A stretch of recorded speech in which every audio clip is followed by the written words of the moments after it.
Hello friends, मैं श्याम गुप्ता। मैं आशा करता हूँ कि आप लोग अच्छे होंगे। आपको शाम बायोलॉजी क्लासेस में आपका स्वागत है। मैं आज आपको बताऊँगा कोशिका, जो कि पार्ट 1 में आपको कोशिका का इंट्रोडक्शन हमने बता चुका था। आज कोशिका के अंग बताऊँगा। चलिए देखते हैं आज कोशिका क्या है। कोशिका एक तरल है, कोशिकीय तरल, जो एक जू द्रव है। जू द्रव को हम लोग प्रोटोप्लाज्मा कहते हैं। जू द्रव को हम लोग प्रोटोप्लाज्मा कहते हैं।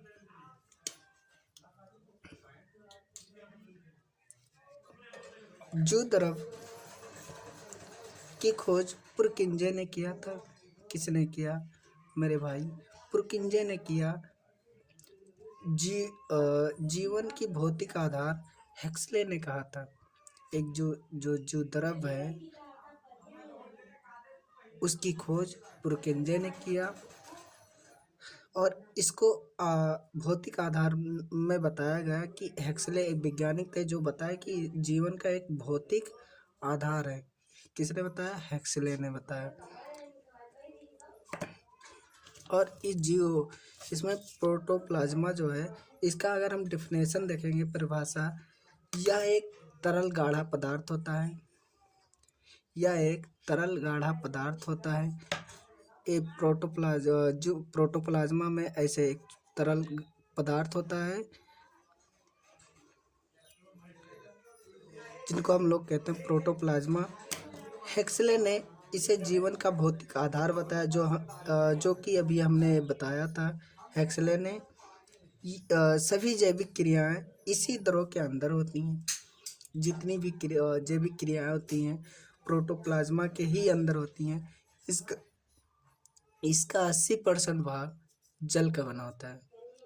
अगर पूछा जाए प्रोटोप्लाज्मा में कितना परसेंट भाग वाटर पाया जाता है, तो हम बताएंगे 80%। 80% भाग जल का बना होता है। यही देखा जाए, प्रोटोप्लाज्मा दो प्रकार के होते हैं।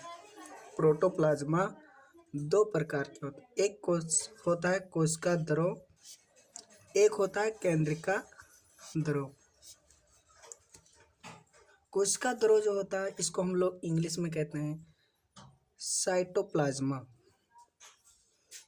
साइटोप्लाज्मा कहते हैं। ये अधिकतर कोशिकांग में पाए जाते हैं। ये अधिकतर कोशिकांग में पाए जाते हैं।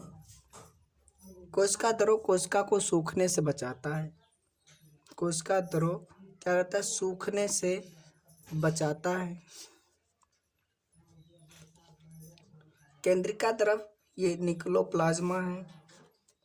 कोशिका भित्ति, सेल वॉल, इसकी खोज रॉबर्ट हुक ने किया। जो कोशिका भित्ति, इसकी खोज रॉबर्ट हुक ने किया। पूछा जाता है कोशिका भित्ति किसकी बनी होती है? कोशिका भित्ति एक सेलुलोज की बनी होती है और यह केवल पेड़ पौधों में पाया जाता है। ये केवल पादपों में पाया जाता है और ये पेड़ पौधों की सुरक्षा देता है। ये पेड़ पौधों की सुरक्षा देता है।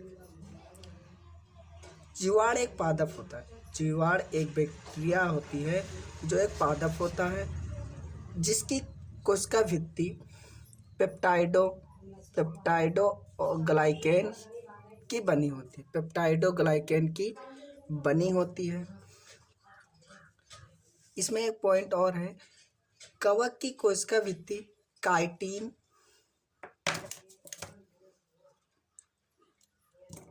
की बनी होती है। जो कवक होता है फंजाई, वो कोशिका भित्ति एक काइटिन की बनी होती है। काइटिन की बनी होती है। आगे हम बताएंगे कुछ नोट करने वाले बिंदु। एटीपी जो है, एटीपी एक प्रकार का ऊर्जा का इकाई होता है। एटीपी जो इसका फुल फॉर्म है एडेनोसिन ट्राईफॉस्फेट। एडेनोसिन ट्राईफॉस्फेट ये कोशिका की बड़ी ऊर्जा इकाई है।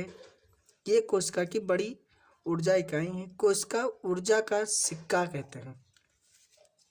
कोशिका जो है ये ऊर्जा का सिक्का कहते हैं, जो कि सबसे छोटी इकाई है, जो कि सबसे छोटी इकाई है।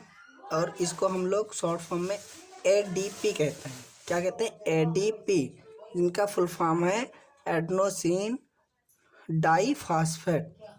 अगर हमारा वीडियो पसंद आया हो तो लाइक, कमेंट और सब्सक्राइब जरूर करें। जय हिंद।